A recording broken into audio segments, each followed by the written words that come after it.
بسم اللہ الرحمن الرحیم۔ السلام علیکم۔ صفی اللہ ایک متوسط الحال نوجوان تھا۔ اس کے ماں باپ مر چکے تھے، اس کی کوئی اولاد بھی نہیں تھی، صرف وہ تھا اور اس کی خوبصورت بیوی ستارہ۔ وہ بہت تمیزدار، سلیقہ شعار اور باشعور عورت تھی۔ اس کو اپنی خوبرو بیوی سے بے حد محبت اور ضرورت سے زیادہ الفت تھی۔ ایک دم کی جدائی اس پر گراں تھی۔ اسی بے پایہ محبت نے اسے تلاش معاش میں جانے سے باز رکھا۔ ایک دن اس کی بیوی نے کہا کہ باپ دادا کی دی ہوئی جائیداد کب تک ساتھ دے گی؟ اگر یہی ہانہ بدوشی رہی اور یہی دن رات رہا تو ایک دن افلاس و غربت آ کر رہے گی۔ اس کے شوہر نے کہا کیا کروں؟ تمہاری محبت اور گھر کی جدائی باہر جانے کی اجازت نہیں دیتی۔ دل نہیں چاہتا کہ تم جیسی بولی بالی اور نوعمر بیوی کو ایسے بڑے گھر میں اکیلا چھوڑ جاؤں۔ اس کی بیوی نے کہا زمانے کا یہی رنگ ہے، جو لوگ گھر میں اکیلے رہتے ہیں وہ کیوں کر تلاش معاش میں ہاک چھانتے پھرتے ہیں؟ تمہارے جیسا خیال سب کا ہو تو دنیا بند ہو جائے۔ کسی بھی صورت گھر چھوڑنے کو جوان کا جی نہیں چاہ رہا تھا، لیکن بیوی کی گفتگو پوری طرح اس کے دل میں اتر چکی تھی۔ اس کے چچا نعیم اللہ کانپور میں ملازم تھے۔ تیسرے دن جوان نے سفر کا تہیہ کیا، دوست اشنا سے رخصت ہو لیا اور ایک دن جمعرات کو پیاری بیوی کو روتا ہوا چھوڑ کر اسٹیشن پہنچا۔ پھر نہیں معلوم کہ کانپور گیا یا کیا ہوا۔ پورا ایک سال ستارہ شوہر کی جدائی میں جلتی رہی۔ اتنے عرصے میں اس نے بڑے صبر و تحمل سے کام لیا، لیکن کب تک؟ عورت جوان تھی اور نفس امارہ تعقب میں۔ ایک روز نماز عشاء پڑھ کر سوئی تھی کہ حضرت ابلیس اپنے قاعدے کے مطابق تشریف لائے۔ بہکانے میں تو آپ کو کمال حاصل ہے۔ بیچاری ستارہ کو طرح طرح سے بہکانا شروع کر دیا۔ الغرض ستارہ کے نفس صالح اور نفس امارہ میں جنگ ہونے لگی۔ ابلیس نے نفس امارہ کی تعریف کی اور نفس صالح کو شکست دے دی۔ اس کے صبر کا پیمانہ لبریز ہو گیا۔ ستارہ کے پڑوس میں ایک بڑھیا رہتی تھی جو دور دور تک مشہور تھی۔ اسی وقت ستارہ نے اپنی ایک ہمراز خادمہ کو بھیج کر بڑھیا کو بلوایا اور خلوت میں لے جا کر دیر تک اس سے کچھ سرگوشی کرتی رہی۔ بڑھیا تو بلانے سے ہی سمجھ گئی کہ میں کس مقصد کے لیے بلائی گئی ہوں، کیونکہ اس کا پیشہ ہی یہی تھا۔ ستارہ نے پردہ حیا اٹھا کر اپنی خواہش بیان کی اور ساتھ یہ بھی کہا کہ جوان قوی ہو، متحمل ہو، عالی ظرف ہو، تاکہ میرے راز کو دوسروں پر افشا نہ کرے۔ بڑھیا نے سر سے پاؤں تک ستارہ کی بلائیں لیں اور ستارہ کو دعائیں دیں اور وعدہ کر کے رخصت ہوئی۔ چلتے ہی چلتے بڑھیا نے راستے میں ایک نوجوان کو تجویز کر لیا اور سیدھے اس کے دروازے پر پہنچ کر دستک دی اور منتظر کھڑی رہی۔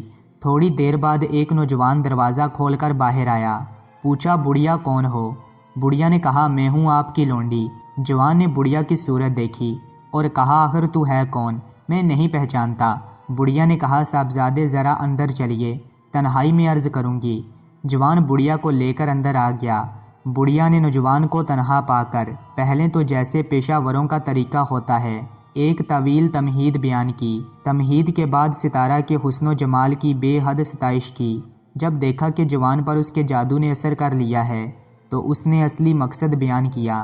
جوان تھوڑی دیر خاموش رہا اور بولا بڑھیا میں ضرور تمہارے ساتھ چلوں گا، تمہاری باتوں نے مجھے خوش کر دیا ہے۔ بھلا ایسے موقع کو ہاتھ سے جانے دینا کون سی دانش مندی ہے؟ بڑھیا نوجوان کو مستعد پا کر اپنی کامیابی پر خوشی سے پھولے نہیں سما رہی تھی۔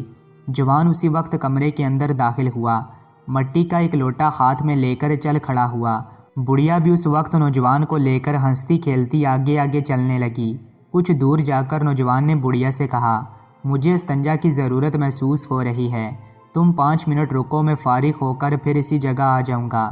چنانچہ بڑھیا وہیں رک گئی اور نوجوان لوٹے میں پانی لے کر قریبی کھیت میں چلا گیا۔ جب طہارت سے فارغ ہو کر واپس چلا تو اتفاقاً پتھر سے اسے ٹھوکر لگی۔ لوٹا ہاتھ سے چھوٹ کر گر پڑا۔ مٹی کا لوٹا تھا، پتھر پر لگتے ہی چکنا چور ہو گیا۔ نوجوان نے لوٹے کو ٹوٹا ہوا دیکھ کر زاروں کی طرح رونا شروع کر دیا۔ بڑھیا نے جب نوجوان کے رونے کی آواز سنی تو بدحواس ہو کر دوڑی چلی آئی۔ نزدیک آ کر رونے کا سبب پوچھا۔ نوجوان نے کہا میرا لوٹا ٹوٹ گیا ہے۔ یہ سن کر بڑھیا کیا کہا لگا کر ہنسی اور کہا کہ میاں یہ رونے کی کون سی بات ہے؟ مٹی کا لوٹا تھا، اگر ٹوٹ گیا تو ایسا کون سا بڑا طوفان آ گیا؟ تم میری خاتون کی خدمت میں چلو، اس سے عمدہ لوٹے جس قدر چاہو گے دلوا دوں گی۔ جوان غضبناک ہو کر بولا اے احمق بڑھیا، کیا میں نقصان کا خیال کر کے روتا ہوں؟ بڑھیا نے کہا کہ اگر ایسا نہیں تو پھر کیا بات ہے؟ جوان نے ایک زوردار چیخ ماری اور کہا کہ یہ لوٹا 12 سال سے میرا ہمراز تھا۔ آج تک اس لوٹے کے سوا کسی زیرو اور غیر زیرو نے میرے سطر کو نہیں دیکھا، ورنہ یہ تو میں بھی جانتا ہوں کہ بازار سے اچھا لوٹا مل سکتا ہے، مگر افسوس یہ رونا اس عمر کا ہے کہ 12 برس بعد آج دوسرا لوٹا میرے سطر کو دیکھے گا۔ اتنا کہہ کر نوجوان نے پہلے سے زیادہ رونا شروع کر دیا اور اتنا رویا کہ اس پر غشی طاری ہو گئی۔ اب بڑھیا کبھی نوجوان کی صورت دیکھتی اور کبھی اپنی ناکامی پر نظر کر کے غمگین ہوتی۔ جب وہ نوجوان کو دیکھتی تو اس پر رحم آتا اور جب اس کے رونے کے سبب پر غور کرتی تو اسے ہنسی آتی تھی۔ کچھ دیر بعد جوان کو ہوش آیا، طبیعت کو سکون آیا تو بولا، بڑھیا اس وقت تم مجھ کو معاف رکھو، تم جاؤ، اگر کل موقع ملا تو آ جاؤں گا۔ اتنا کہہ کر وہ ایک طرف چلتا بنا اور ناکامی کی تصویر بنی بڑھیا نے دوسری راہ لی۔ جب مکان پر پہنچی تو ستارہ بے تابی سے اس کا انتظار کر رہی تھی۔ بڑھیا کو دیکھ کر خوشی کے مارے بستر سے اچھل پڑی، کیونکہ وہ سمجھی تھی کہ بڑھیا میرے لیے خوب عمدہ شکار کر کے لائی ہوگی۔ بڑھیا نے کہا کہ صبر کے ساتھ اطمینان رکھو، کل اس وقت تمہارا مطلوب تمہارے پہلو میں ہوگا۔ آج تو میں کامیاب ہو چکی تھی، لیکن کیا کروں، تقدیر نے رہنمائی نہ کی۔ ستارہ نے پوچھا، بتاؤ تو صحیح ہوا کیا تھا؟ بڑھیا نے شروع سے آخر تک سارا قصہ کیا سنایا۔ یہ عجیب و غریب قصہ سن کر ستارہ کا دل بھر آیا اور ایسا پھوٹ پھوٹ کر روئی کہ بڑھیا اس جوان کا رونا بھول گئی۔ اس نے ایسا تماشا اپنی زندگی میں کبھی نہیں دیکھا تھا اور بالکل ہکا بکا ہو کر دیکھنے لگی۔ جب ستارہ کا رونا ذرا کم ہوا تو پوچھا، بی بی آپ کے رونے کا سبب مجھے معلوم نہیں ہوتا؟ ستارہ نے کہا کہ اے بڑھیا، میں اپنی قابل نفرت زندگی پر روتی ہوں۔ مجھ کو شیطان اور نفس امارہ نے مبتلا گناہ کیا۔ بے حیائی کی شہوت نے میرے دل کو سیاہ کر دیا۔ بے حیا زندگی سے تو مر جانا ہی بہتر ہے۔ افسوس نوجوان نے مٹی کے لوٹے کو اپنا سطر دکھانا پسند نہیں کیا اور میں غیر مرد کو اپنا سطر خوشی خوشی دکھانے پر راضی ہو گئی۔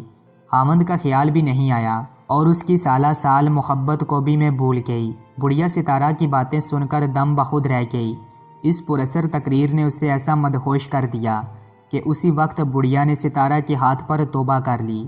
بڑھیا پاک و صاف ہو کر نسوئی توبہ کر کے گھر کو روانہ ہو گئی اور رات بھر دربار الہی میں گڑ گڑا کر دعا و التجا کرتی رہی۔ ایک ہفتہ کے بعد بڑھیا کے توبہ طائب ہونے کی خبر پورے شہر میں پھیل گئی۔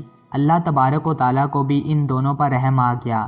اس واقعہ کے پورے 1 مہینے بعد ستارہ کا شوہر کچھ مال و دولت کے ساتھ سفر سے واپس آیا اور پاک باز میاں بیوی ہنسی خوشی زندگی بسر کرنے لگے۔ جب اس بڑھیا نے توبہ کر لی تو اللہ تعالیٰ نے غیب سے اس کے رزق کا انتظام کچھ یوں کیا۔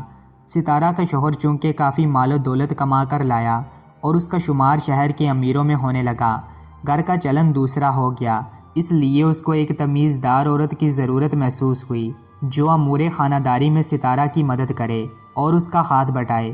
بڑھیا سے اچھی کون سی عورت اب ستارہ کو ملتی؟